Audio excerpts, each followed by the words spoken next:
that right next to me, we got not guarding the two, he's guarding the three. Brett, how you doing tonight? I'm doing great. Let's say looking forward to talking some sports today. Okay. Hey, this is the place where we like to do that. What's going on, Jory? And hi. Uh Upper right, rocking the Giants gear. Is that a Brewers hat too? Okay. Yeah. All right, Ian. Look, learning about you. So you're a Brewers fan too. Yes. Okay. I respect that. Y'all gave me Caleb Durbin. I'm not complaining. Well, how are you doing tonight? I'm doing great. How are you? I'm good. I can't complain. You got the Jackson Dart on. Yeah. I like Jackson Dart's game, so I'm not going to say anything about that. Upper left, making his return to the show. My guy Dylan. Dylan, how you doing tonight? I'm doing good, doing good. I'm excited to be back. My favorite time of the year. Got the draft hype, March Madness. Love all of that going on. I'm excited to be back.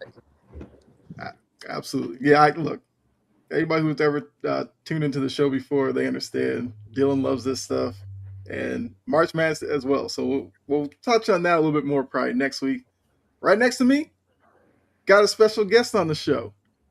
Man knows his stuff. CEO, man, how you doing? Ready to talk some mock drafts and some free agency? I'm just glad that free agency's cooled down. I've been doing a free agency tracker all day since pretty much since before the tampering period started at 9. And it's just been one thing after another. Every time I would update the page, I would refresh my Twitter feed and there'd be 4 more signs. I'm like, damn, I gotta keep going. It was like 5 hours straight. I was just sitting at my computer typing. I'm just glad that I got some downtime. I can talk some mock drafts, go over some free agency. Yeah, no, absolutely. I mean, look, there's a lot. Like you said, if you missed a refresher or two for a couple minutes there, 3, 4, 5 moves would happen, and yeah, you just find yourself behind. I do think it's kind of slowed down a little bit now, so we probably are talking about it at the right time. But look, if something happens on show, one of you in the chat could throw it in the chat. If I get the notification, I'll bring it up as well. Let's see. Oh, what's going on, Yeah, Jason? right before we started, the Raiders signed Nakobe Dean and Quay Walker, like right as we all joined in here. Seattle just re-signed signed Shaheed. Rashid Shaheed. Yep. Okay. All right. Look, the NFL's got a lot of money, and they're spending it like crazy. Love to see. I don't know what to do with it. I was at work. Next thing I know, Linderbaum signed for $81 million. That definitely was a surprise to see $81 million for a center. But hey, the Raiders are trying to protect their prized possession in Mendoza. We already know Mendoza's gonna be the number 1 pick. It is what it is. But all right, so let's go ahead.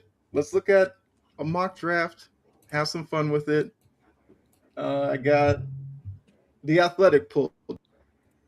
So I will kind of serve as commissioner here, read off their picks, and get your reaction to them as they have it. Number 1 pick, Fernando Mendoza. Like I said, we don't need to spend too much time on that. Nobody's shocked by that. The Jets at 2, Arvell Reese, linebacker out of Ohio State. Yeah, that's about what I expected. That's where most people are mocking him right now. In my personal mock, that's where I have him as well too. I mean, kind of when you killed the combine like that, already being the linebacker prospect you are, and how the Jets were very bad defensively last year. You want to go out and take probably the best player there or the most versatile player, and that's arguably Arvell Reese. Okay. I mean, Ian Brett, I'm assuming not too surprised by that with the Jets. Yeah, not too surprised.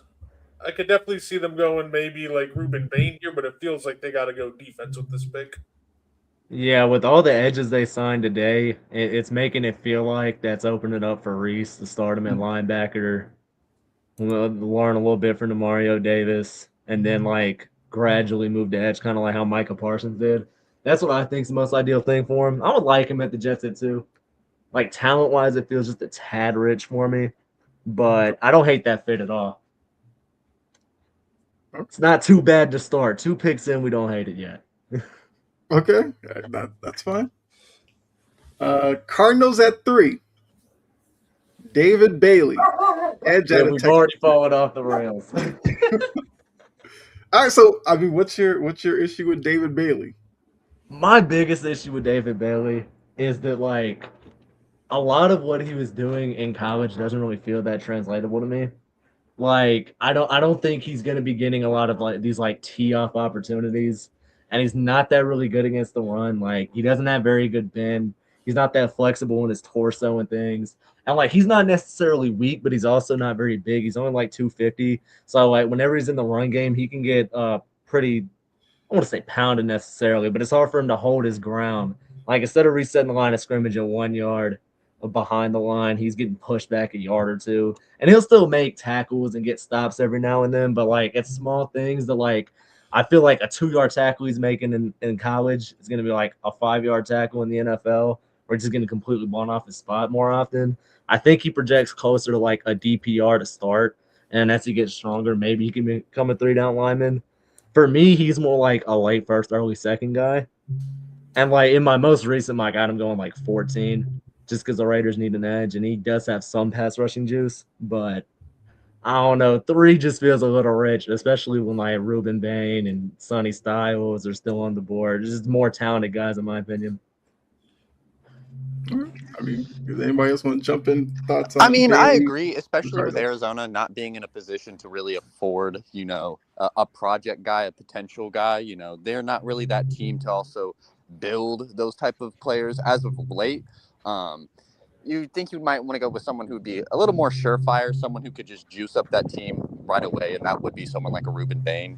Nothing, Bailey can be good, and some of his stuff could come over and translate, and he could be a better edge rusher, but for the Cardinals to take him, it's kind of a big risk for a guy that's not you're not set up to really take either. Yeah, Brett, Ian, want to jump in?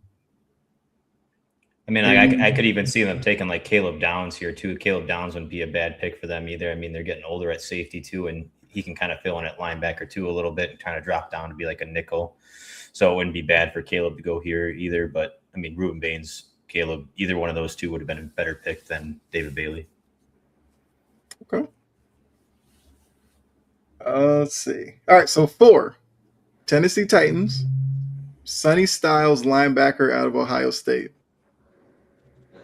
Now, see, you just talked about Sonny Styles would be a guy you could have seen the Cardinals take. So fit with Tennessee. How do you like that one? With what they've done today, like Franklin Myers they brought in, as well as others, we know they got defensive coach. That we've seen that these defensive coaches love fortifying their side of the ball first, and then working over to the offense. Even though they did sign one Dale Robinson as well. So Styles to the Titans. How do you like that fit? Yeah, if I remember correctly, I actually mocked Styles. Yeah, I mocked Styles to the Titans, and not my most recent today, but the one I did last month. I had him going to the Titans. I don't hate that at all, especially with because they've got a lot of like corners and then defensive linemen, and I still think they could use like an edge one guy, which is what I think Ruben Bain could be, especially playing next to Jeffrey Simmons and JFM. But I don't hate Styles at all. I think he has all pro upside as a linebacker. I think it would be one of those rare guys that can come in day one and be like a strong starter, because linebacker is hard to translate. So it'll take him probably 2 or 3 years to be like all pro level. But I think he can be a quality starter day one, like how we saw with the Browns with Carson Schlesinger this year, but like even better in coverage. I don't hate that at all. That's a solid pick. Okay. Yeah, he's a guy who would if he went into the top 5, on draft night, it wouldn't shock anyone at all. I mean, he absolutely killed the combine, was great in college. People loved him, just after that performance. So seeing him jump up to a team like the Titans, like you said, who are will be a very defensive heavy team this year, just kind of seems like a match made in heaven, with getting a bunch of corners, a little bit more on the defensive line, kind of getting a good linebacker that can be that captain in the middle would be something really good for them. So I think Brett and Ian, I would ask this. I know it's kind of early to really kind of grade out free agency classes and all that. But from what Tennessee's done so far early on, what are you thinking about what the direction that they're going in with Sala and Dayball and those guys? Do you like what they've done today? You'd like to see them do a little bit more? Like, where are you thinking? I mean, I like how they've kind of like filled in a little bit of their holes on defense with like Alontae Taylor and Cordell Flott, and even getting John Franklin Myers. They're getting a lot of key pieces that they've kind of not had the past couple of seasons. And it's not that their defense has been horrible either. I mean, their defense has kind of been holding its own, but because of how bad the offense has been, it's not been able to necessarily translate this, show that this defense is good. They're gassed a lot of the times. But adding somebody like Sonny Styles in there, mixing in with Cedric Gray, I mean, that's a good combo. That's a good young linebacker core for them. And I really like it. Brett, what do you think about the direction of the Titans? I think they're headed in a great direction. They're a team that looks like they're, getting solid. You get a good defensive mind back there. Plugged in a good amount of holes today. So I'm excited to see where they do going forward. All right. So Ian, this one's right for you. Number 5, the Giants take Caleb Downs, safety out of Ohio State. How do you like that, Ian? For your squad. I like it a lot. I mean, we've had a little bit of safety issues the past couple of years. Ever since letting go of Xavier McKinney, we haven't really been able to have a solid safety. So I like Caleb Downs. Did well in college. Should be great in the NFL too. Okay. So like a CEO? Yeah, Caleb Downs is actually, I haven't released it yet. It'll be coming out next week, but on my big board, he's actually number 1 on it. And he does have the torn meniscus that was uncovered at the combine, which like gives you a little bit of worry. But at the end of the day, this is a guy that's been not just a 3-year starter, but a 3-year superstar. He either just turned 21 or is about to turn 21 years old. Can't even legally drink yet, and he's been one of the best players in football, regardless of position. Leading defenses, coached by Nick Saban as an 18-year-old. He can do it all. Like, he's one of the most fundamentally sound players I've ever watched. And I've been scouting football for about like 5-6 years now. And it's a guy that's hard to pass up. It kind of reminds me of like 2022, where like it was a weaker class. There was some guys at the top, but like you knew this wasn't gonna be a really strong class. And there's just this just outlier safety prospect, like borderline generational. Well, like he's the best player in this class, but he might fall down for a bullshit reason. And then everyone's gonna look back and be like, how did this guy fall to 14? How is this guy available at 10? And I would like it if the Giants took him. I've also seen like a lot of people talking about them taking like Carnell Tate to get another receiver there, or like taking one of the linebackers like Reese or Styles. But I would be happy with Downs if I was the Giants, especially since they just lost Cordell Flott, who was playing the slot for him a lot. Newbin hasn't been quite the guy you want for the high second-round pick in year 3 or going into year 3. So I would be happy with if I was a Giants fan. Okay. Dylan, your thoughts on Caleb Downs? I mean, I like it. I mean, you look at last year, going into this year's draft class being like, who are some of these top prospects? The number 1 name that hasn't changed is Caleb Downs. He's the same guy who was on people's big board from last year going into this year, and now that the draft's up, he's still up there. I don't think that injury should drop him. I mean, like CEO was saying, he was playing, a 3 years just superstar. And that's not a type of prospect you pass up. The Giants are kind of in that big market. They're looking for a big name. You got a big coach. So why don't you just go take the best player out there in Caleb Downs? Just seems like a match made in heaven for him. All right, Brett. If he dropped 51 spots, I wouldn't be mad. I'd take 52. Yeah, he's a safety. Yeah, positional value. Yeah, let him drop to 32. We'll take him. Right? No, yeah. He's just such a fundamentally solid player, just all around. Can do pretty much a little bit of everything that you need. Just, I love, I like Caleb. So if the Giants took him here, I think I'd be happy. Not happier than Ian, but I'd be happy. No all Daniel Jones for the Giants. They should redraft Daniel Jones with the 5th pick. Yeah. Daniel Jones might make some money in Indy. 6. Yeah, you see, he asked for $50 million Yeah. yeah. Look, shoot for the moon. You never know. You might hit a cloud. I don't know. Yeah, Coach tried to give him $30 million. He said, "Nah, that's not enough. I'm a superstar." Yeah. Well, part of that is look, the Colts they're moving off of Anthony Richardson because he wants out. He's kind of like, you either pay me or what are you gonna do at quarterback? And if the Colts jump at that, I'm sure a lot of NFL fans, especially in the AFC South, would probably be standing up and applauding them giving that kind of money to Daniel Jones. But look, he's trying to play some leverage. We'll see how it works out. I think it's crazy, but all it takes is one team to agree and give you that kind of money. Yeah, let's hope for the sake of any Colts fans watching, they don't do that. Well, look, they gave Alec Pierce 114. I think a lot of people were kind of surprised by that number. Yeah, because I mean, there was talks he was going to get like mid to high 20s. 30 mil is a lot though for a like deep threats only. It's rare to see a go ball specialist get that much money. And I know the market's getting inflated at receiver, but still, there was better or similar quality receivers getting like 10, 15 mil less a year. Yeah. You got more than Mike Evans. Yeah. I mean, Mike Evans, we know it's age and the injury history obviously is working against him. But if I'm going into next year, because I'm a big Mike Evans fan, I'll take my chances with Mike Evans. All right, so the Browns at 6. Spencer Fano, tackle from Utah. Oh yeah, this is a fun one. You got to protect your prized possession in Shedeur Sanders, man. Is that the guy to protect him though? Is my question. I don't know. I don't know if he's gonna protect him too well.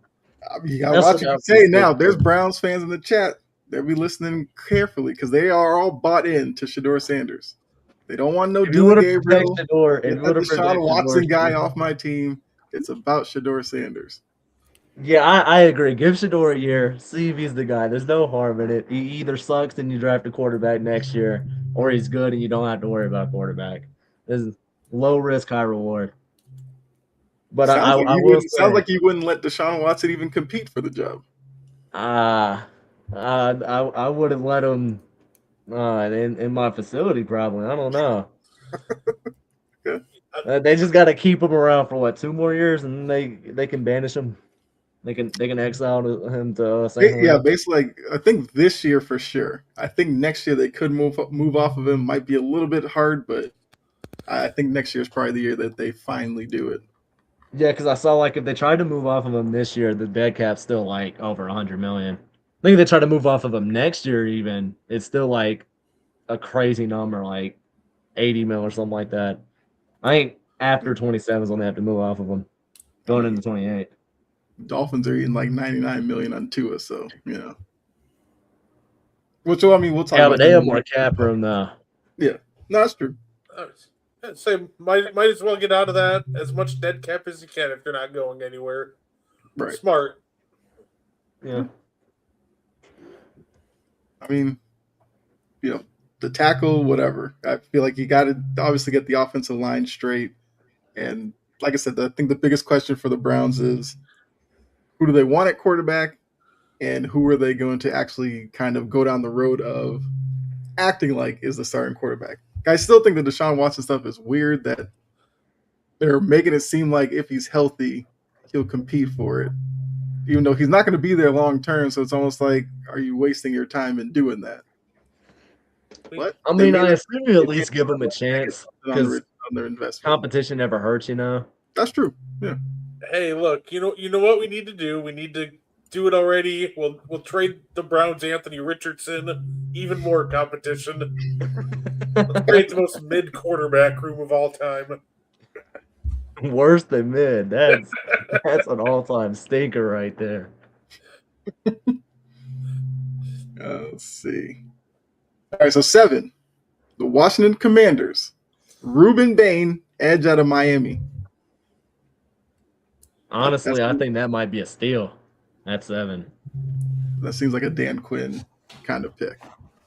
Yeah, and they just got what's his name? Odafe Owe Yep. in free agency. I think that'd be a good pairing right there. George says I want Bane. I do too. Yeah.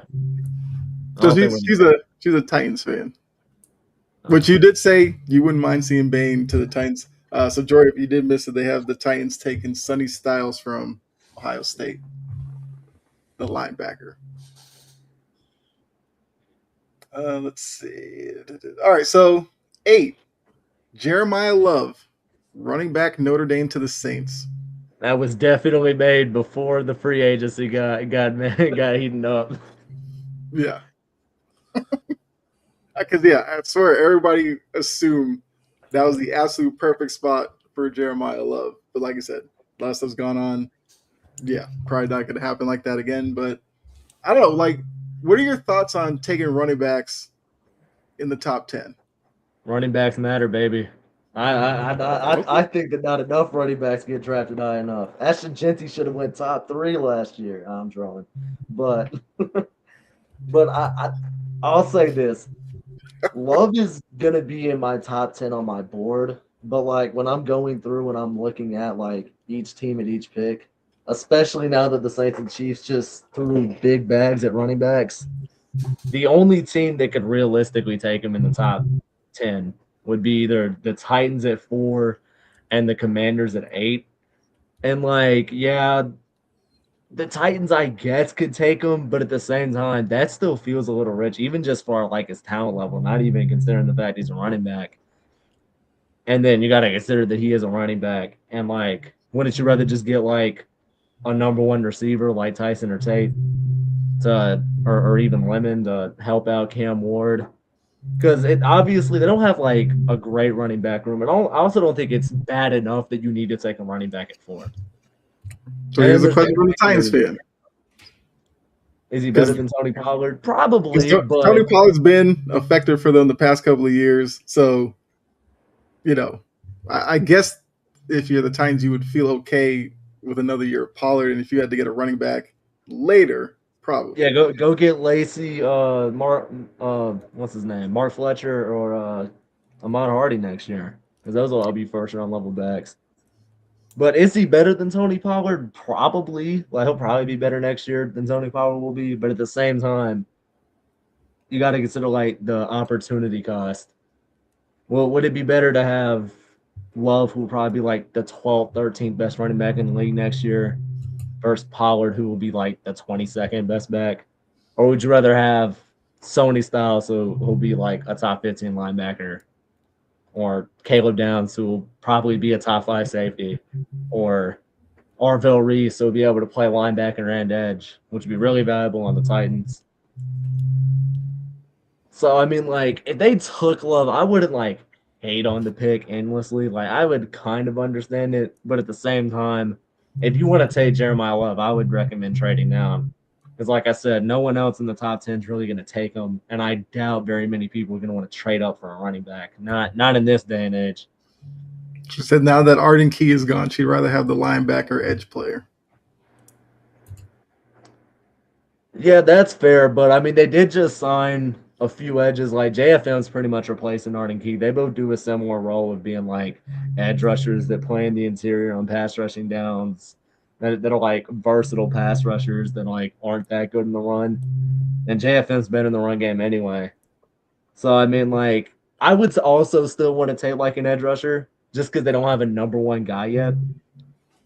But at the same time, if they don't, you have Jeffrey Simmons, who's like an elite pass rusher as a defensive tackle anyway. So it's not like crucial, but I would recommend it personally over a running back. Unless that running back was like Ashton Genty level or like Saquon level as a prospect. I don't think Love's quite that level. I think it's like a tier or 2 below. Yeah, I mean, Brett, Ian, how do you feel about running backs in the top 10? I think it depends on the team relative to quality of running back. Like if you're like a generational like caliber, talent of running back, then it might be worth it. But also you have to kind of be ready yourself, because at the end of the day, even a elite, running back isn't going to uplift, a full team. So I do think that they definitely are worth, they can be worth top 10 picks, but it really needs to be the right player. That's fair. I feel like if you're a running back away, that's when you take a running back in the top 10.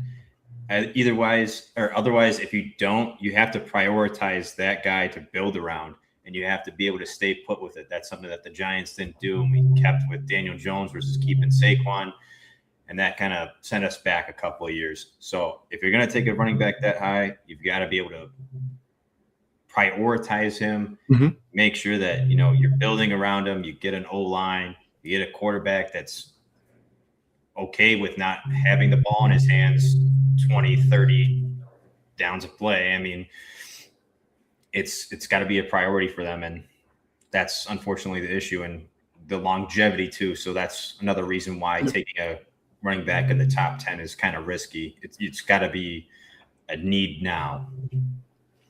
Yeah. That is fair for sure. All right, so 9. Kansas City Chiefs, Kenyon Sadiq, tight end, Oregon. I know they brought back Travis Kelce. That's clearly like the farewell tour. All right, so yeah, I mean, thoughts on Sadiq to the Chiefs?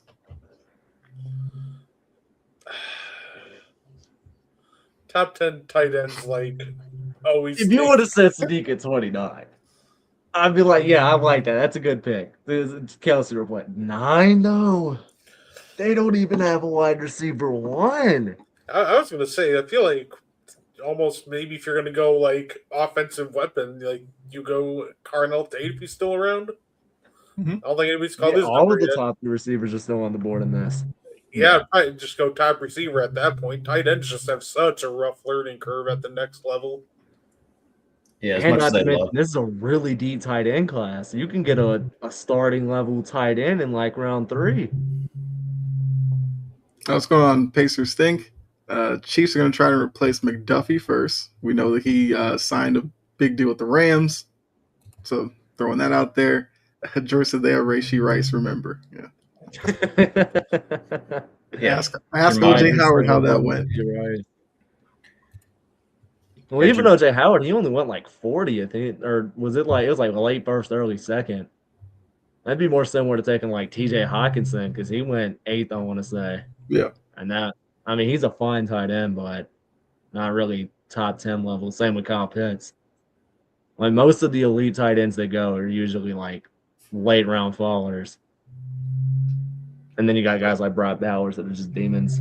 Right. Trust me, you're talking to a show that's talked about Kyle Pitts a lot.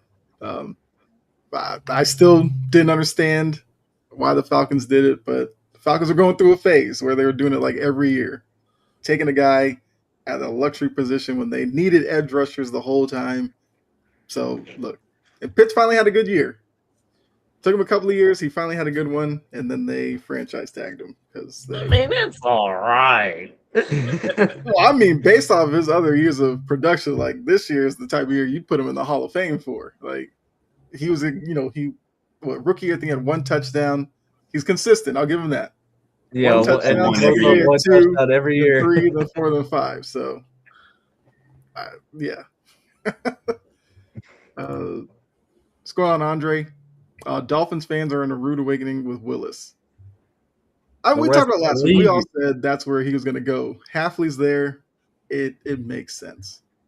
Rest of the league is going to be for a rude awakening with Willis. I will say, though, I was kind of mad because when Tua got cut, I literally tweeted, I was like, it's Quinn Ewers time, baby.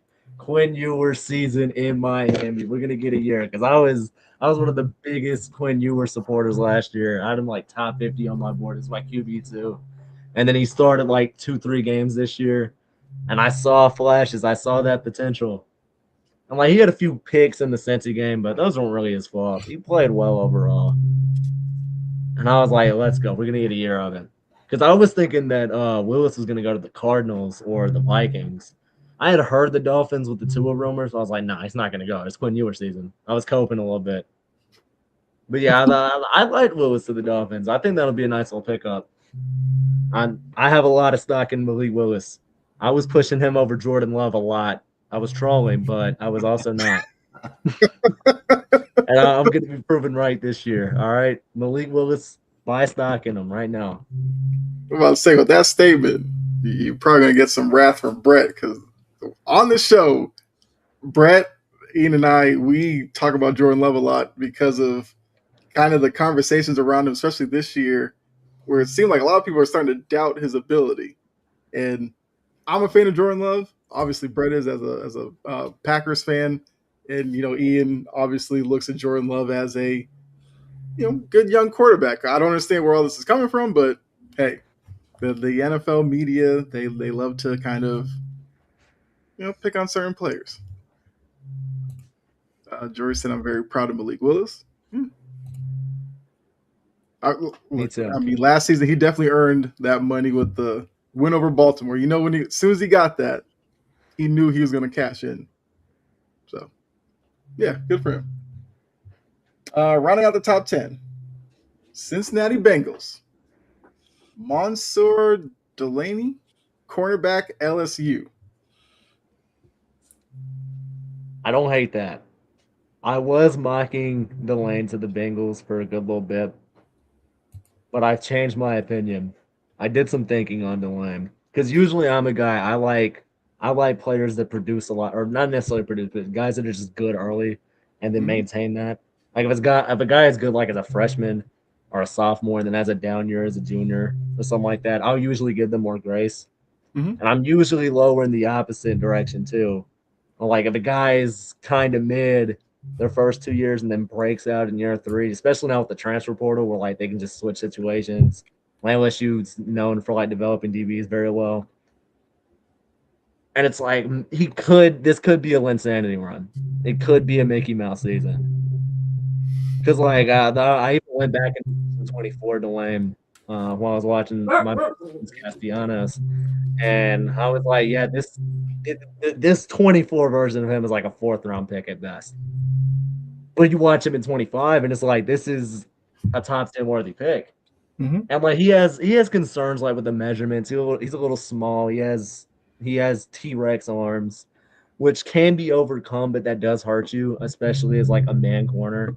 And he is really good in zone too. I think he's gonna be like limited to like only off coverages, which the Bengals did run a lot of like soft zones and shit with like DJ Turner, but they also like to press a little bit. I would prefer Terrell for the Bengals. Okay. But I wouldn't be mad at Delane. But if both of them are on the board, I would lean Terrell. But I don't hate it. So before I get Brett and Ian in here, Andre asks, line Super Bowl window closing. Well, Brett will probably say it was never open. I was overrated. It was never open. Go ahead, Brett. Go ahead and say it. It really kind of does feel like it though. It's one of those things that when you start to offensive linemen drop off like they have this offseason, it's very concerning. So we'll see, but if that pocket isn't 100% comfortable for Jared Goff, he gets a little shaky at times. So we'll see, but it's not looking good for the Lions right now. Ian, is the window closed? You giving them a little hope? I mean, I still think, open a little bit for them. I still think there's a little hope. I mean, they've got some good playmakers. I mean, Jamison Williams had a really good year last year. They still have Jahmyr Gibbs. They still have Amon Ra. They still have Sam Laporta. So I mean, they still have some good weapons offensively. But seeing them lose linemen, as good of linemen as they had, and they had having one of the top offensive lines in the league, and now losing a bunch of those pieces, it's not looking good. No. Okay. It's not looking good. Good question, Andre. Factor in second scene, and then it'll be all good for him. Let's see. All right, so got through the top 10. I think going forward, I'll probably group some picks together, and we'll kind of discuss it that way. So let's say 11 through 15. Dolphins, Carnell Tate, wide receiver, Ohio State. Cowboys, Avion Terrell, cornerback, Clemson. 13 to the Rams, Monroe Freeling, tackle from Georgia. 14 to the Raiders, Keldrick Falk, edge Auburn. And then 15, CJ Allen, linebacker, Georgia. Okay, I see you shaking your head at that one. I guess you're a big CJ Allen fan.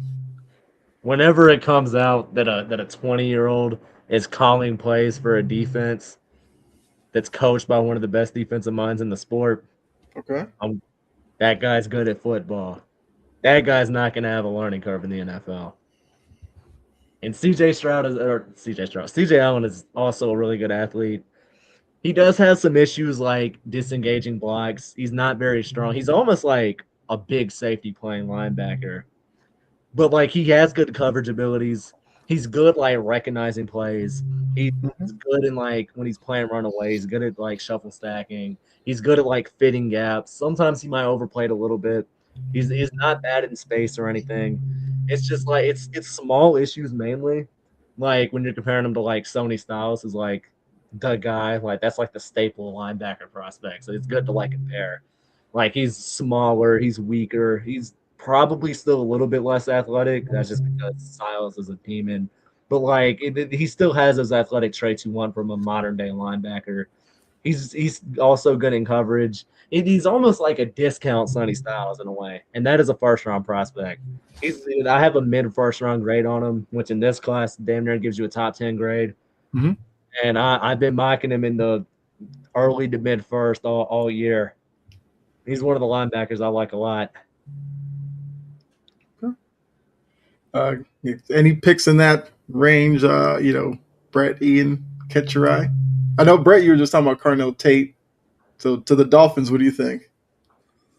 Hey, I think that'd be a fine pickup for the Dolphins. They have a lot of holes to fill, but right now one of them is at wide receiver. They parted ways with Tyreek, so I think that'd be. I wouldn't mind Tate to the Dolphins. Okay, let's see, Ian. Only because the Cowboys are in your division. Mm-hmm. Terrell, the corner from Clemson, to the Cowboys. Also go along with, I guess, what the Cowboys are doing, what Jerry's talking about. They're going to spend big. How worried are you about the Cowboys? As long as Jerry's in charge, I'm not really that worried. I figured that was going to be your answer. Gave you an alley-oop on that one. He'll have like a couple of good. Yeah, Terrell to the Cowboys. What do you think? Terrell will be just fine in the NFL. I mean, he's going to be a great corner. It's going to be tough seeing him twice a year, but I don't think the Cowboys are going to retain him after his rookie deal. So, I only have to deal with it for 4 or 5 years, and then I'll forget about him. Okay. All right. One other thing before we move on to the next. Yeah, go ahead. Rams taking a tackle at 13 just feels very weird to me. Like, they don't really need tackle. Like, Alari Jackson has done a very good job the last few years. And I know Rob Havenstein retired, but, like, McClendon came in for, 10 games this year, and he also performed pretty well. I mean, I would understand taking one in, the second or third round, or if they didn't trade their second first, taking one there. Like a guy like Fano or – well, he's already gone in this six, but if a guy like that is available that can play tackle and guard, I'd be fine with that. But I don't really think offensive line is where I would look for the Rams, especially if Tyson and Lemon are available at 13. I go get one of those guys because Tay's old. I know they run a lot of 13 personnel, but their other receivers aren't really that good. It's Puka Tay and friends. And then Tay himself is old. He missed 3-4 games this year, and his injury problem is only getting worse. So I get a guy like that can sit behind Tay for a year, especially like Lemon and Tyson, because they're elite route runners. Especially like Tyson, kind of obviously much worse, but I kind of see some of the movements with Tay whenever he's running certain routes. So I would get one of those guys because he can play outside. They can both. Lemon's more of a pure slot, but Tyson has versatility playing inside and out. So I would rather get one of those guys or take CJ Allen because they still need a linebacker. They filled corner getting Jalen Watson and Trent McDuffie, but They can still use some linebackers. They can maybe get another safety later in the draft, but I just don't think tackle's worth taking at 13. And I like Freeling, but that just I don't know. Actually, no, I'm a Seahawks fan. I want them to take Freeling. That's a good pick. Lemon and Puka, I mean, that'd be a generational duo. Appreciate the comment, Andre. Generational slot merchants, maybe. Real receivers line up out wide. I mean, you're just going to disrespect the slant god Michael Thomas for what he did in the slot? He also he was lined just up slant. out wide. Not too much on my boy. That's true. Yeah. I think he's coming after your guy Julian Edelman, Kyle. Look Yeah, here. if there's any Rams fans, I'm coming used. after your guy, Cooper I'm Kupp. used to the Patriot hate. It's all good. It's all good. It is what it is. Edelman will be in the. I'm gonna get Edelman in the Hall of Fame. I'm gonna throw a party. It's gonna be great. I don't know about all I mean, that. it's better than what they're doing on the committee anyway. Why not let He'll me get in? the Ring of Honor. He'll make the Ring of Honor. No. We're You might reaching have to higher. wait for that, We're though. reaching higher. Hall of Fame. He's got the Ring of Honor locked down. We're getting him in the Hall of Fame. Seahawks fan, you know all about Puka. I mean, any NFL I'm fan, hoping any you NFL guys fan say knows that about about Puka. Puka. The guy Puka's is a great. monster. Yeah. All right, so the next little batch here. All right, so the Jets' 16th pick, Jordan Tyson, wide receiver, Arizona State. 17 to the Lions, you got Caleb Lomu, tackle out of Utah. So another tackle from Utah going in the top 20. Okay. 18 to the Vikings, Dylan Finneman, safety, Oregon. 19 to the Panthers, Makai Lemon, wide receiver, USC. And then 20 to the Cowboys, Akeem Mesidor, edge, Miami. Which pick in there's got your attention, CEO? I feel like I could talk about all of these picks, but I want to focus on Caleb Williams at 17. When you got to the Lions, I was like, this is obviously going to be Caden Proctor. It's been kind of talked about a lot, especially since they cut all the linemen and what's his name retired. I was like, yeah, obviously Proctor's going to go here. And I know people are kind of low on him because like he has the conditioning issues. He was really consistent throughout the year. At one point he got up to like 380. He's fat, he's a slob, but at the same time, he's a mountain. He's got almost unmatched movement skills for a guy of that size. He has really good hands. He can be sloppy at times, and like he is a little lazy getting downfield in the run game. But the thing is, Alabama still used him in screens. They still let him pull a good little bit. Like if you watch I think it was the LSU game, he's pulling on like multiple times, like to where like you notice, they're using him in space a good bit.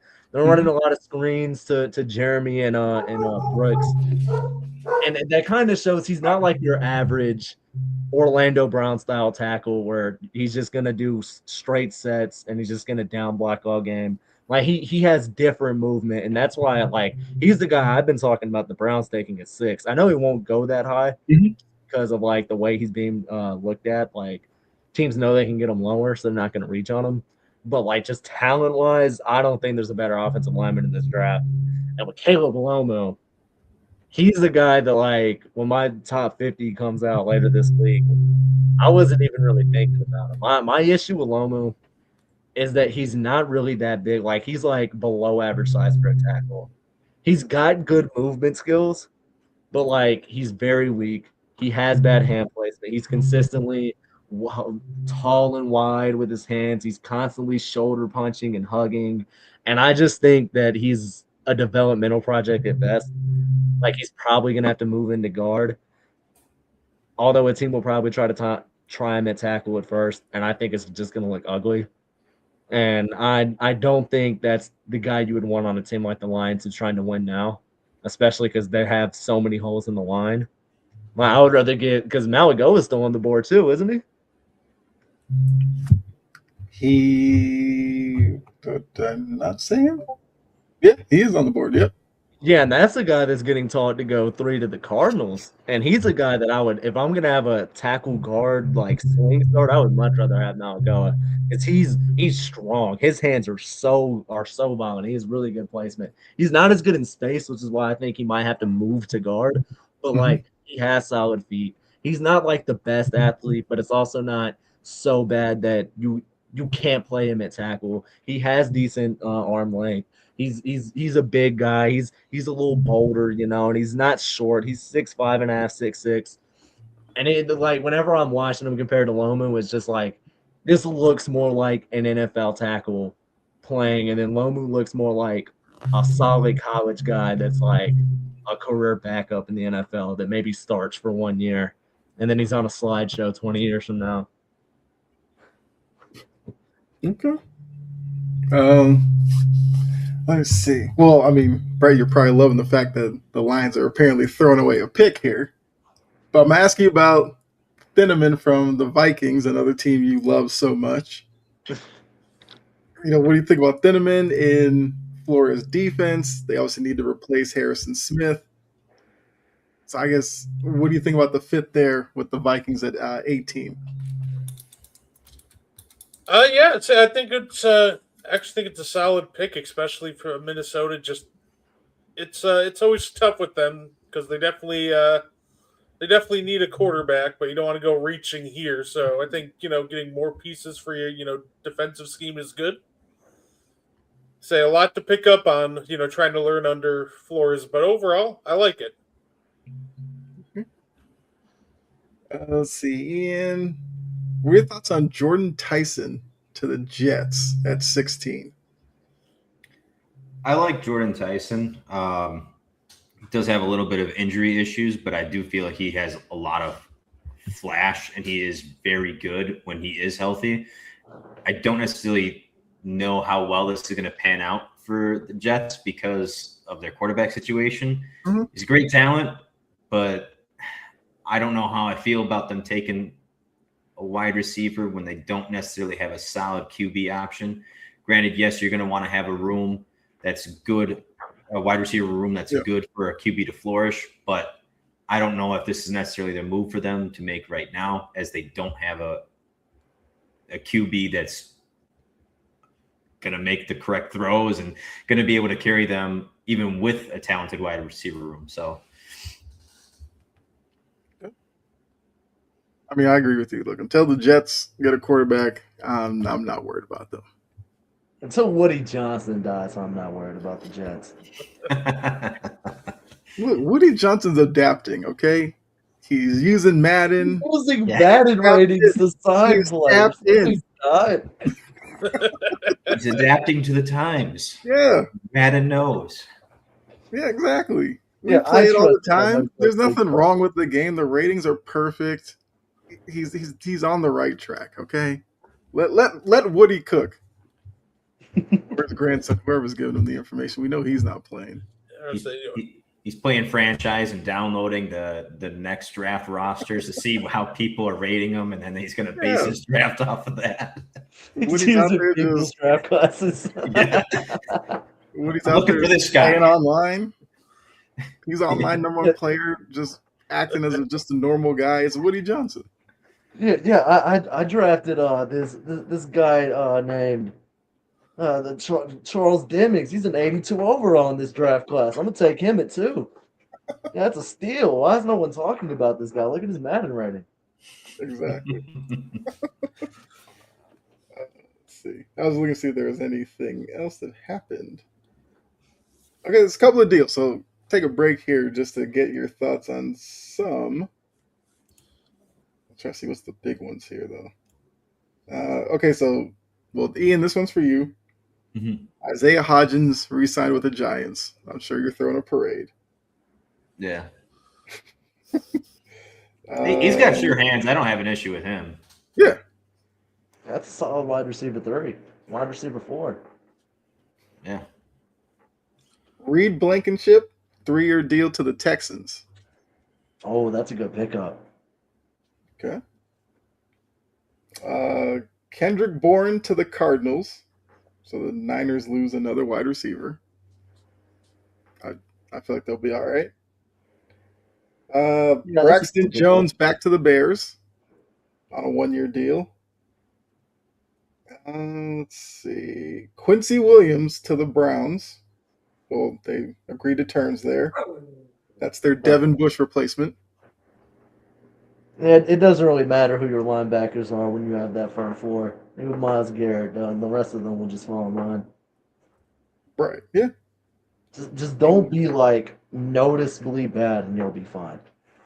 Right. Yeah. Yeah. With all the attention that they take as a linebacker, the play should be there for you. I mean, look, Schlesinger had like 400 tackles last year. There's a reason why. And Titans got ex-Giant center Austin Schlottman to a 2-year deal. So Titans needed a center. They got a center. I mean, Ian, I guess you can tell Titans fans about Schlottman. Not much to say. There we go. Okay. All right. So looking at the next slate of picks, got some big names in this group. So I will be interested to see what you guys think. So 21, Pittsburgh Steelers. They have Denzel Boston, wide receiver from Washington. I know that they literally just got Michael Pittman today, so I don't know about that, but that's the mock we got here. The Chargers. Okay, the first thing I'm gonna probably butcher. We'll just say loan the interior lineman from Penn State. I'm not attempting that first name. He said he's fine being called Vega. Just say Vega. It's hard to say that That's for what I'm him. rolling with. I probably would have done that anyway. So we'll go Vega, loan, interior lineman, Penn State, Chargers. 23. CEO, you mentioned this guy. Eagles, Caden Proctor, tackle out of Alabama. Oh, that's a fantastic pick right there. I mean, Howie seems to do that. 24 to the Browns, Omar Cooper Jr., wide receiver out of Indiana. And then 25 to the Bears, Caleb Banks, D lineman out of Florida. What are your thoughts on that group? Well, I mean, you just said Caden Proctor to the Eagles would be a fantastic pick for them. Didn't they have what? Lane Johnson leave? So Yeah, I think Johnson said he's considering retirement, but he's probably going to play one more year, and then he'll be gone. right, And yeah. because he missed You half the got to think year about already, linebacker. and then they'll either move either Proctor or Mailata to right tackle, and then because Mailata's already one of the best tackles in the league. Mhm. And then Proctor's the guy I was already talking about him a little bit. That's a guy I think can also have that all pro potential. And he's not quite the same as Lane Johnson. They're different builds, different styles, but I would like him as a replacement for Lane Johnson for sure. Okay. And then Brett, who's the 121? they have Denzel Boston, but like I said, they did get Pittman today. Yeah, that is true. Even if they didn't have Pittman, I would not like that pick. Boston's a guy Okay. I'm relatively low on. Like he's a guy I'm looking more as like a mid second rounder, maybe early third. Like he's probably going to be like mid to high 40s on my board because like he does have good ball skills. I think he'll be like really good on like the contested catch situations, but he's just not like a really good athlete for a receiver. Like getting in and out of breaks, he kind of struggles. Like he's decent on like crossers, but like whenever he's running like curls or comebacks or double moves, he's a little stiff there. His hips aren't too flexible. He takes multiple steps. He kind of beats the drum a little bit whenever he's getting out of routes. Mm-hmm. But he's not the best yak guy. Like he's fine. He's decent, especially for a taller guy.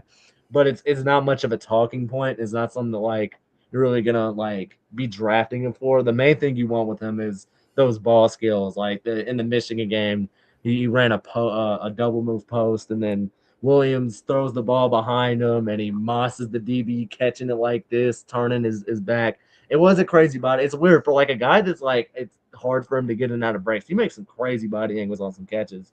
He did it against Washington State, then the bowl game against Boise State.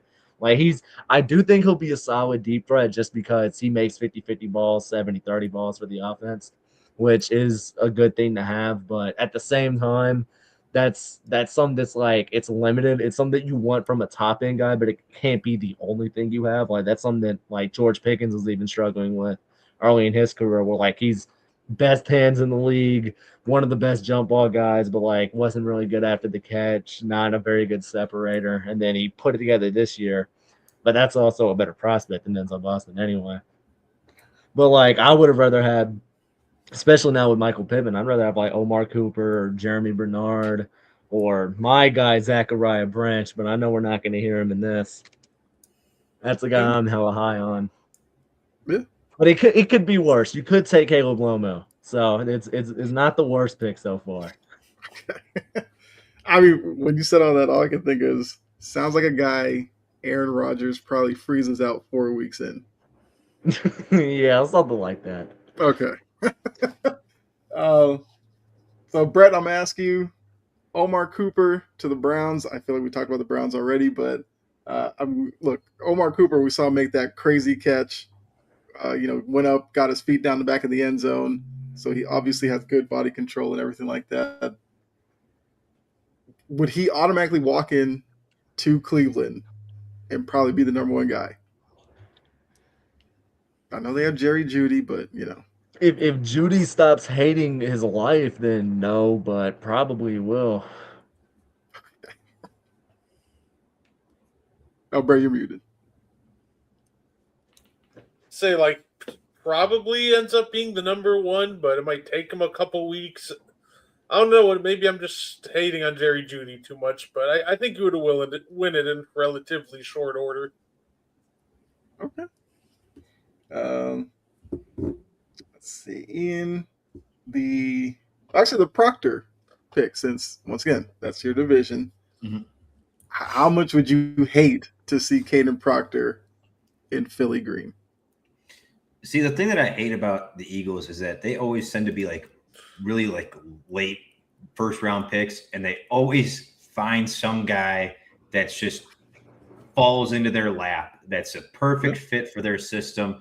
The Eagles have one of the best, if not the best, offensive line coaches in the entire league. Having Caden Proctor here, that's kind of a developmental piece. Perfect fit for them. If Lane Johnson stays another year, even better, because then you don't have to slide him in right away. And he can learn from Lane Johnson and the O-line coach, and they'll be just fine. So Elijah says, how's the pod going? We're having a good time talking free agency and some mock drafts. All right, so I have the last batch of the first round here. The Bills at 26 take Zion Young, edge out of Missouri. The Niners at 27, Max Inhenekor, the tackle out of Arizona State. I butchered that last name. My bad. 28, Texans Blake Miller, tackle out of Clemson. We know that they've been shipping out linemen, so we'll go with that. 29, the Chiefs. Concepcion, the wide receiver out of Texas A&M. I mean, you talk about the Chiefs need a number one. There's a wide receiver for you. 30, the Broncos taking Caden McDonald, D lineman, Ohio State. So Malago is still available at 31. Wow. Who? Francis Malagoa from Miami. Yeah. All right, so 31, Patriots. Emmanuel McNeil Warren, safety out of Toledo. Like that. 32 to the Seahawks. Jermon McCoy, cornerback, Tennessee. So this mock has your guy, Francis, as the best available going into the second round. That's interesting. And like I'll talk about Seattle since that's my team a little bit here. I'll say this. Since Tariq Woolen's looking like he's not coming back, I would not be mad. Obviously, corner would probably be one of the top positions to take. And McCoy is a guy that I have in that like early mid first range. Like I could see him going at I think I actually mocked him going 10th this morning when I did my mock draft. But like at the same time, it's like he hasn't played football in over a year. He didn't test at the combine because he said he didn't feel physically right. He said he's going to test at the pro day, which I really want to see. I want to see how he's moving. Mm-hmm. Now, when you look at the 24 film, it's really good. Like, if we assume he has no medical red flags, you could make a pretty good argument he's the best corner in this class. He's really, really good in zone. His zone instincts are insane. There was one game against Alabama in 24 where he's playing cover 3 and his deep drop, I think it was a slot or a tight end comes in, runs like an out route, and he is able to pick the ball off in like scramble mode. And it's like a crazy break on the ball. He's like an elite tier athlete. He has good instincts. I think he's not the best in like on ball pressing. He's good at getting his hands in the hips when he's like already gone through the route and he's like recovering or he's like 5-10 yards deep. But whenever he's at the line, his hand usage isn't very good. He gets beat off the line of scrimmage a good little bit. He's just such a good athlete. He can recover and it doesn't even look like he lost initially. And he's fine in the run game, but not the best.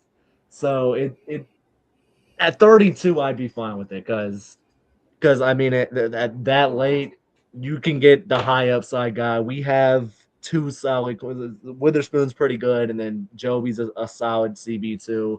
So maybe he still has to rehab a little bit, and then by like year 2 or 3, he could be another Pro Bowl All Pro corner for us, which I would really like. Me personally, I don't want Anthony Bradford on my team anymore. And if Francis Malago was there at 32, that's a guy I think has all pro guard potential. I think you probably start him as a tackle. I think he can be a solid tackle, but I think he can be like one of the best guards in the league for a good amount of time. And I think like I usually have been mocking him in the 12 to 16 range. I've had a few where I've had him go like early single or like low single digits. Had some where he's gone like high 20s, but not going in the first round feels like a lot. And I especially because I've heard a lot of people saying like he's like meeting with like the Cardinals to go 3 or meeting with the Bucks to go 15. Like 32 just seems a little bit of a stretch, especially guys like Lomu and Fano are going over him. And early too. Like that seems like a lot because like a lot of teams late there, like the Pats could use more offensive line, Seattle could use interior, even what are they called? The Texans that'd be a perfect spot for him at 28. And they did get Blake Miller, which I don't hate that at all. He's a guy I have as like a French first rounder. He's a solid tackle, and they did just move off of Titus Howard, so they can move Ursery back to right tackle where he's more comfortable. And or they could even move Miller inside to guard because he is on the smaller side for a tackle, and he's a really good mover. So like I don't hate that at all, but like it'd be a situation like you'll look back, but like, yeah, I'm fine that we have Blake Miller, but we could have had Malagoa. And I was like, I wish we would have had that guy instead. Okay. All right. Look, hey, we know crazy things can happen. A lot of these will change. So Brett, I guess what do you think about the Chiefs possibly taking Kevin Concepcion, the wide receiver from A&M? Especially at 29, late in the first round. How do you feel about the fit? Do you think that's where they probably should go with it? It feels like that probably go a different direction than another wide receiver because the Dolphins took Tate in this one. Yeah. For some reason in my head I thought they did. So then honestly at that point then you do need to come out here at some point with a weapon out at wide receiver. So I think this. Well, say that this one had the Chiefs take Sadiq with their first pick. Yeah, say that's fine. Take a tight end and a wide receiver in the first round. They're 2 picks. I'm fine with them going receiver here. Okay. My only issue taking Concepcion there, especially when you took Sadiq at 9, is KC's going to be like a pure slot in the NFL. Okay. And the Chiefs already have guys that are like good in the slot, like Rasheed and Worthy. Like they play outside out of necessity, but those are guys you want in the slot. I feel like they would need to go get like a more outside receiver. Like I would rather have what's his name? Jeremy Bernard, although he's also probably going to be more of a slot guy. I think he can play outside. Or even but Denzel Boston went already, so I guess I can't say him. But like, there's other guys I'd probably prefer to KC. Like, I do think he can go in this range, but I don't know if the Chiefs are necessarily the fit. Like, even sorry, he isn't a guy I would take this high, but like, if I'm the Chiefs and I'm just trying to get a receiver to work for our system, I'd rather have a guy like that, like an outside, like go up and get it type guy. I don't think you need another gadgety, smaller, speedy yak guy. I already have 4 of those. Don't need a seventh. Um, let's see here. So Ian, I guess what do you think about? I guess the Niners here taking the tackle from Arizona State. Kind of looking at the Niners as a whole, I feel like they're a team that you could ask probably the same question about that we asked about the Lions. Their Super Bowl window. Like where are you kind of gauging that with the Niners right now? I mean, they always seem to find a way to be competitive, even with injuries. Kyle Shanahan's a great head coach. He's a great play caller. His quarterbacks that he has, I mean, Mac Jones and Brock Purdy were both very comfortable in the pocket this year, able to be very competitive for the Niners. So I don't really mind them going at tackle at this spot. Might not be the best prospect, but he's not bad at all. So I wouldn't mind it, but yeah. Yeah. I mean, I feel like the Niners are that team that we kind of doubt every year.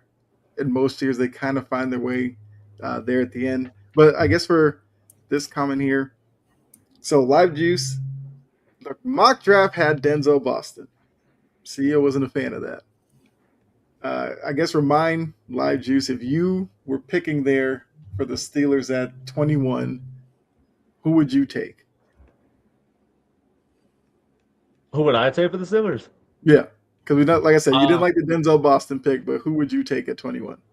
In the mock that I did this morning, now remember this was before free agency started. Yeah. I had them taking Dalen Everett out of Georgia to be the cornerback to JPJ, but obviously they just signed Jamel Dean, and he's going to lock that up. I had other mocks. Usually I had them taking one of Casey Concepcion or Jeremy Bernard out of Alabama. Those are guys that I feel like would fit better, especially if they keep Rodgers around for another year. I like those guys more because like with Rodgers, especially as he's older, he's not trying to like throw it as far. He's more of a game manager at this point. That's where you would want like the speedy, gadgety slot receiver that you can just manufacture yak for and just have him go and have more yards after the catch than before. Whereas like Boston doesn't really fit that as well, and I just think Concepcion's like a better player. At the same time, he also has the return juice that gives him a little bit extra value that you can do early in his career. But yeah, that would probably have him go receiver, or even you could have if like one of the tackles fall, like if Proctor, Malagoa, and there's someone like that is still available. I wouldn't be mad if they took one of them. Okay. So I will say for this one also, their best available, like I said, Francis Mauga is their one. Peter Woods, D lineman out of Clemson. I didn't even realize he wasn't off the board yet. What the hell? He's their second best available. Cassius Howell, the edge out of A&M. T.J. Parker, edge out of Clemson, and then their fifth quarterback, Ty Simpson, Alabama. Those first 4 guys that I've had go first round in almost all of my mocks, and like Woods and Malago, I don't really see the argument for not being first round. Like with how I can see it, like if tackle and receiver and like defensive tackle go have runs, and if the 3 safeties go in the first round, I could see how slip into the early second. But I don't think it's necessarily egregious. Parker's the guy that I have in that like mid first round range. Like in the mock I did this morning, I think I had him going 14. Okay. No, I had him going 15. Yeah, to the Bucks. I usually have him in like the mid to late teens, early 20s. I had one where the Eagles trade up and take him at 21. But like with Simpson, that's a guy where, yeah, that's a round 2 player. That's a guy I don't really think should go round 1. But the other 4, I'm like, I feel like those are guys that should definitely go in the first. Let's see, Dylan T from Oregon, the safety could really help us too. Yeah, this mock had him going pretty. Or where was he? Yeah, had him at 18, right? To the Vikings. Yeah, 18 to the Vikings. It said Hope Mansour falls. Yeah, well, I mean, they like Mansour all the way up at 10 to the Bengals, so he'd have to fall a little bit for you there, Juice.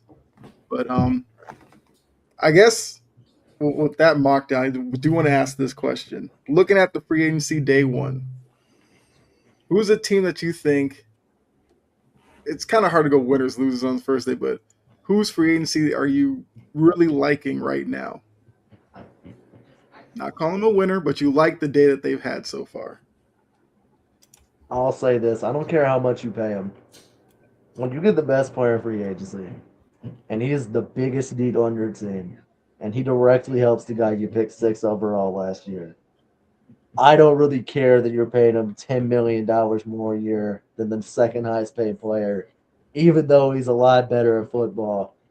You got to go out and get it done. And the Raiders have the most cap space in the league anyway. Like, yeah, they overpaid on Quay Walker. Yeah, Jalen Rager's not a wide receiver too, and he's probably gonna have to be that, and probably won't look that good. Mm-hmm. But at the same time, I like it when a team that's rebuilding, they're in a new regime, has the number one pick. I like it when they're being aggressive. They're not just like throwing money at nobody. Well, Jalen Rager, they kind of are. But like they re-signed Eric Stokes before free agency started, and then like Linderbaum, that's a perfect signing.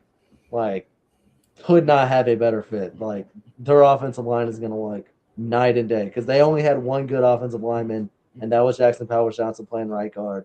And now they have two, and the other one's a center. And Genty likes to run it up the middle, inside, and I really like that combination. I think the Raiders' offense is going to look a lot better this year just off of that alone.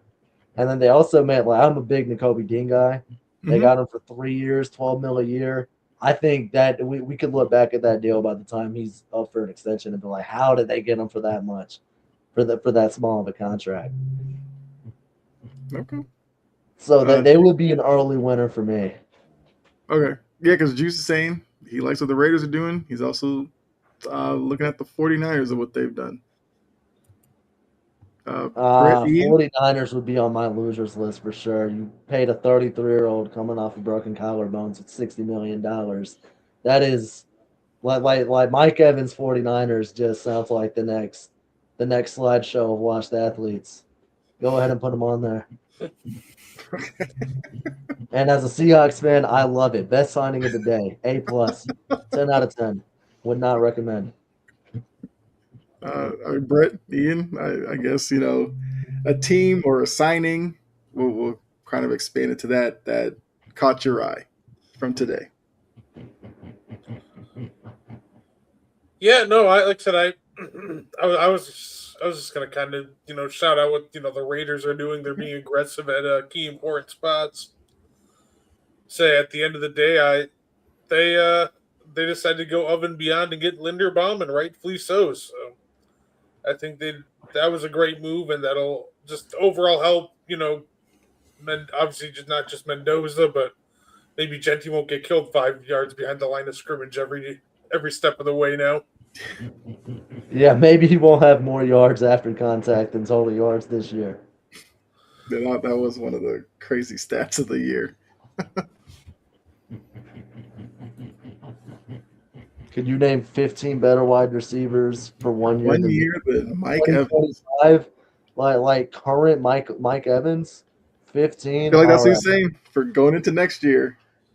Going into how they are right now. You Yes. remember, Mike Evans played 8 games and had 300 receiving yards, and a third of them came in one game against the Panthers. Remember that when I'm naming these players. I'll only name 20. I can name like 40, but I'll only name 20 for you. JSN, Puka, Chase, Jettis, AJ Brown, Drake London, George Pickens, CD Lamb, Amon Ra, T. Higgins, Devontae Smith. Who else? Who else plays football? Luther Burden, Ted McMillan, Garrett Wilson, Chris Olave. Odunze. Hell, even Stephon Diggs and Kayshon Butte were better this year. Uh, who else? The first time ever, yeah, but like that first time is what matters because he's old. He was 32 this year, turning 33, and he's coming off his worst injury of his career. And like, yeah, I'm sure he'll produce better this year than last year. But at the same time, I don't think we're getting another 1,000 yard, 10 touchdown season from Mike Evans again. Like, if anything, I would bet that he probably misses 5 or 6 games this year. He's got to remember the Niners practice next to a fucking nuclear reactor. All their players get hurt every year. So if anything, he might not even play a game for the Niners. He's going to tear his ACL in training camp. If anything, like if you're talking about peak Mike Evans, yeah, a lot of those guys aren't. Oh, Tay's another one that's better. Uh, there's plenty of guys I'm forgetting, but like he's not even a top 32 receiver anymore. Now, if he goes back to his 2024 ways, which isn't like there's not a 0% chance that happens, but I would say it's a lot more likely that he looks washed on the Niners and we look back very unfavorably at that contract than him looking like 23, 22, 24 Mike Evans or like, oh, that was a steal of a deal for Mike Evans.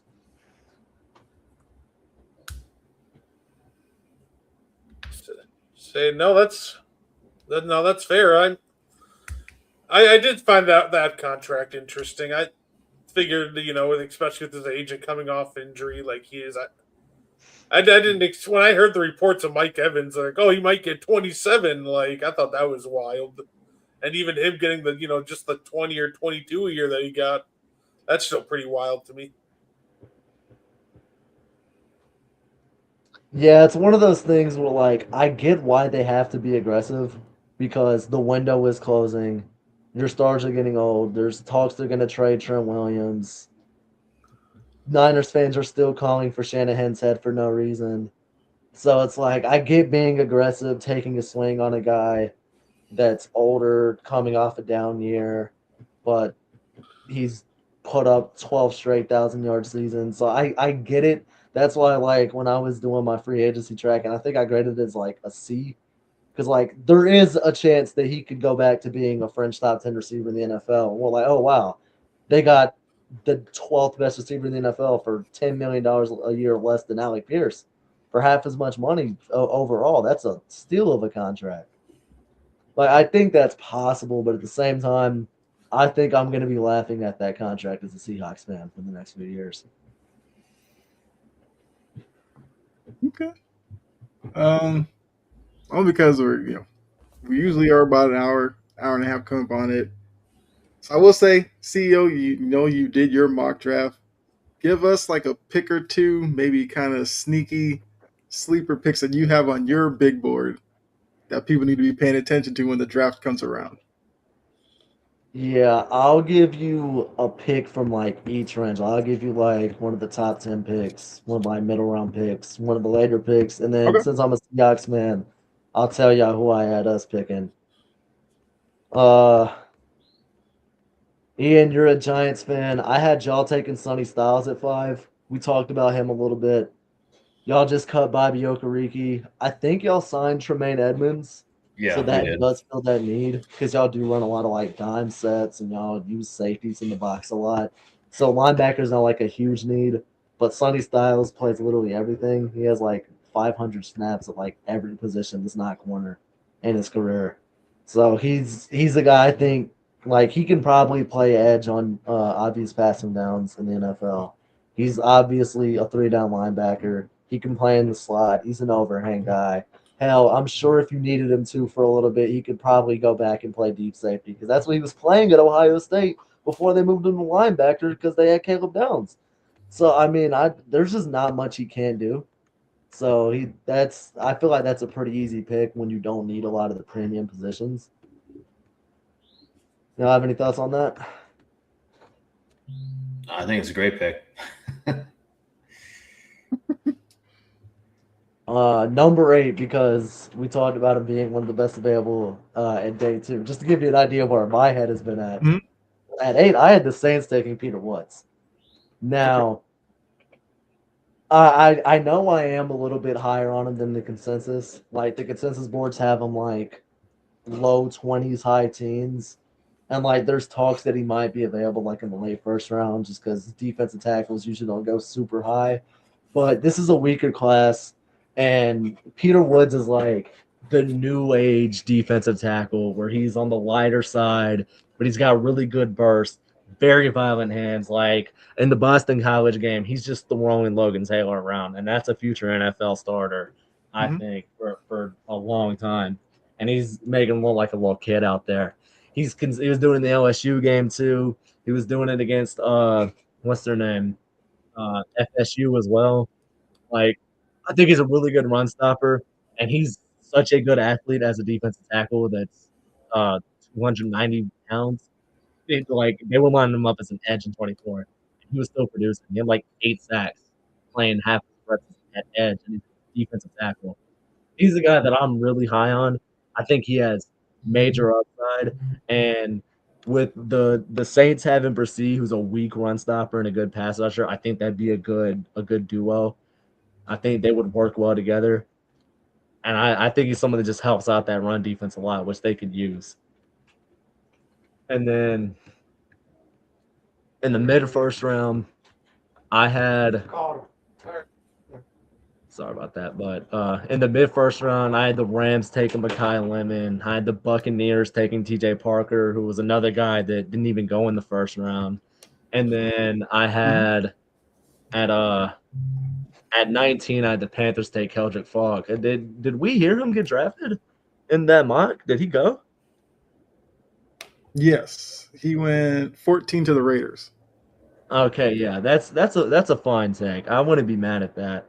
Because with Falk, like the big thing a lot of people were saying was, oh, he's a bad pass rusher. He has no moves. He does nothing, and like that is true. He's probably going to be a bad pass rusher to start out, but he's also such a good run stopper, and he's 6'4", 280. He has long arms. He's athletic for a guy his size. Like he can legitimately play 3 tech, and he can still line up as an actual edge. He's really good at setting the edge. He's really good in the run game. He's really good at reacting. Like Auburn even had him two gapping a little bit, like playing Mm-hmm. like a 4-eye 3 tech, and he's like doing it well. He had some bad games, and 25 was a down year overall. But with a guy that has that frame and has those athletic traits and is shown to be such a quality run stopper at so young, because he's also like barely 21 years old. I think he just turned 21. Like he's not old either. Like he's a third year player. I think that's a guy that, like, yeah, he probably won't ever be an elite pass rusher, probably won't ever be a good pass rusher, but at the same time, he's a good enough run stopper.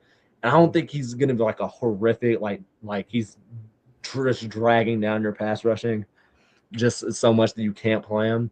I think the run stopping makes it worth it on a team like the Panthers or the Lions or even the Raiders now that they don't have Max Crosby. They're like you can take him in like the mid late first round, bet on the upside because if he does like improve some moves, because like he has solid bend, his hands aren't that bad, they're strong. It's just his technique isn't the best. If you can teach him like a rip move and like maybe a spin, he can be a solid pass rusher, and then he's an elite run stopper.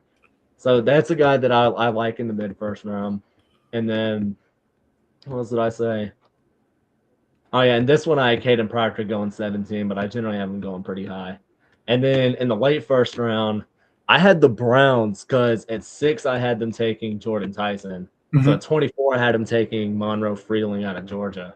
Because if they can't get Proctor, that's the next best left tackle on the board, in my opinion. And that's a tall guy, sound pass blocker, can do different type of drops and still be good. He has good feet, and he's also a taller guy. He's like 6'7". He's on the lighter side for a guy that big. I think it's like 320. He has really good feet. He can get a little bit stronger. Sometimes his feet are a little wide, but I like his hand placement. He can improve in the run, but like he's good at down blocks. He gets to the second level well. He just needs to work on like finishing those blocks, really throwing guys out the way. Because like Georgia didn't use him as much as like in space as Alabama uses Proctor, but I Mm-hmm. still think he can develop into that. He's a little bit more developmental, I would say, but I think he has good traits to where you can take him, especially if it's in the late first in the draft like this, and you can be happy with that thing. Okay. Yeah. I mean, look, that like I said, we usually go about hour and a half, so we're kind of up against it. But I look, this is just the beginning. Obviously, we're into that point where free agency obviously will continue. We'll have more to talk about it with that next week, and as we get closer to the draft as well, we'll probably see more of these and everything like that. So we'll definitely talk more mock drafts and all that for the weeks to come. But CEO, appreciate you coming on for sure. Like a lot of knowledge, learned a lot. Let the people know where they can find like your stuff. Let them know. Well, I've been posting on my Substack. I made that in January. The OTB, I had to put a 4 in there. Just had to put a number. 4 is the number for an OTB, so I put that the OTB4.substack.com. That's where you can find me. I've been doing a free agency tracker. I have to update that after I'm done with this. And Mm-hmm. hours that I haven't been able to work on that while I was doing this, which this is fun. I'm glad I got a break from it. Like I said, I was spending all day stressing, like updating, and then 4 more guys. I got to fill them in. And then you can also find me on Twitter at CEO. Wait, let me make sure because I changed my name. Let me make sure I have it exactly right. Right. Can't have you Yeah, shouting out somebody else. for RPO enjoyers. That's my Twitter handle. That's where you can also find me. I'll be talking about the draft and free agency a little bit. You can see some of my Oscar Delp and Harold Perkins propaganda on there. Okay. Yeah, thank y'all for having me on. This is a nice little 2 hours. No, look, definitely appreciate you coming on. Brett, let the people know what they can look forward to later tonight. Yeah, you can talk some wrestling with Mo and I. We'll be talking Elimination Chamber since we didn't get to it last week and just updated in the world of wrestling. So, yeah. All right. Yeah. Wrestling fans, you got to come back and check them out. They will get you update on everything. Elimination Chamber as well as going forward in the world of wrestling. All right, Ian, anything you want to add? Your happiness with the Giants. How happy are you after day one? I mean, we filled in the hole with Tremaine Edmonds, Isaiah Likely. I mean, Isaiah Likely has some flashes. He can be pretty good receiving threat for the Giants. So, not too happy that we spent $40 million, but it's another weapon, I guess. Yeah, the price of business. Yeah, but yeah, that's about a it. wide receiver too now. Yeah. Yeah. Okay. Well, I mean, I probably should let you say, Brett. Like, what do you think about the Packers so far? Yeah, well, it's offseason just kind of going how I figured it would be. We re-signed Sean, Runyon to 3 years, $33 million, which I'm fine with. We're losing we're losing a good amount of people, but it's literally nobody that I didn't expect. Like we're gonna lose Rasheed Walker, Romeo Dobbs, but can only gotta just keep adjusting. So overall, though, I do like that we did re-sign Runyon. Okay. I will say I'm fine with the Draymond Jones signing by the Patriots.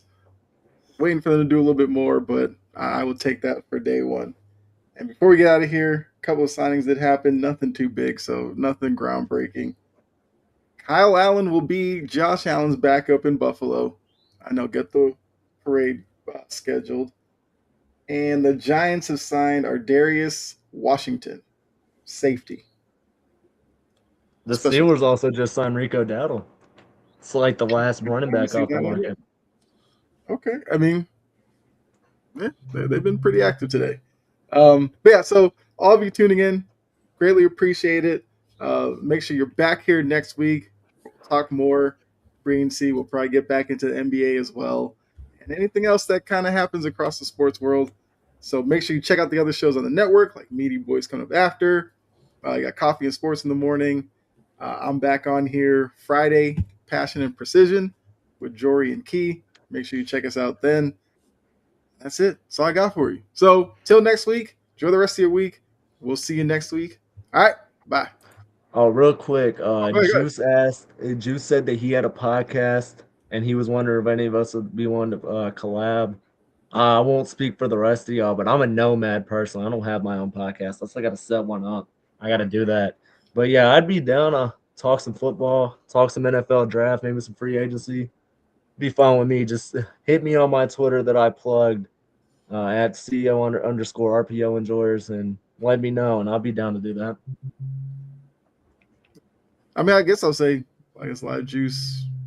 I guess trying to see the easiest way for him to like reach out to us if he wanted to, but I just leave a comment and we'll kind of reach out to you, like under the video on Twitch. Yeah, I just saw the comment on there. He had just Yeah, no, posted it. I'm glad I you feel like pointed at that least out. saying something so he doesn't feel like we're ignoring him. Yeah, absolutely. So Juice will, I guess, reach out to you under Twitch and get it going. Probably the easiest way. I don't know, but yeah. So we'll talk to you all next week. All right, bye. Oh, okay. He's asked where do we go to contact?